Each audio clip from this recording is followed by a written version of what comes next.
Singa dan Salju, Kehidupan Ivan Sang Tsar. Bab 1, Salju dan Takdir, tahun 1530. Di tengah musim dingin yang menggigit di Moskwa, di dalam Istana Agung Kremlin, seorang bayi lahir. Suara tangisnya menggema di dinding-dinding batu. Yevgeny Namadera Ivan Vasilyevich, anak dari Vasily Terber, penguasa agung Moskow, dan Elena Glinskaya, istri bangsawan berdarah Lituania yang kuat dan cerdas.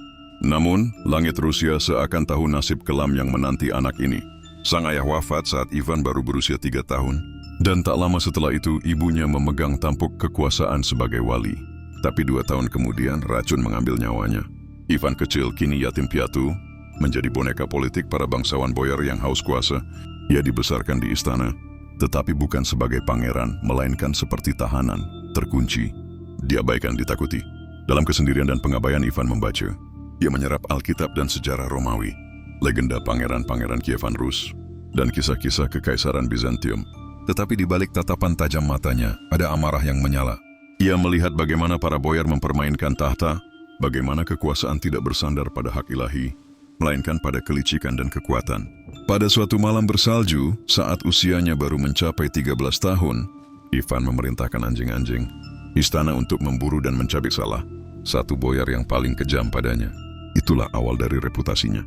Orang-orang mulai membisikkan bahwa anak itu tidak seperti anak-anak lainnya, bahwa Ivan adalah seorang singa dalam kulit domba. Bab 2, Tsar pertama, tahun 1547. Pada usia 17 tahun, Ivan membuat sejarah. Di dalam Katedral Dormitian, ia mengenakan mahkota monomach dan untuk pertama kalinya menyebut dirinya Tsar dari seluruh Rusia, gelar yang belum pernah dipakai sebelumnya. Bukan pangeran agung, bukan raja, melainkan Tsar, penerus Kaisar Romawi dan Kekaisaran Ortodoks. Dengan gelar itu, Ivan tidak hanya mengukuhkan kedaulatannya di mata bangsawan, tetapi juga di mata Tuhan. Ia memproklamirkan bahwa kekuasaan berasal dari Tuhan, bukan dari kaum boyar, dan ia segera menunjukkan kepada dunia bagaimana seorang Tsar bertindak. Ia menikahi Anastasia Romanovna, seorang bangsawan dari keluarga sederhana. Ivan jatuh cinta padanya, dan di masa-masa awal ia memerintah dengan tangan bijak.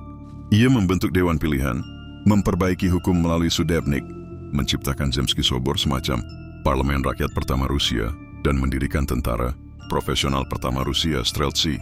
Namun seperti semua musim di Rusia, damai tak pernah abadi. Bab 3, Novy Kazan dan Astrakhan, tahun 1550. 1556. Ivan mengalihkan pandangannya ke timur. Di tepi sungai Volga, 2 ke kanan Tatar berdiri, Kazan dan Astrakhan. Mereka adalah sisa dari kekaisaran Mongol yang dulu menaklukkan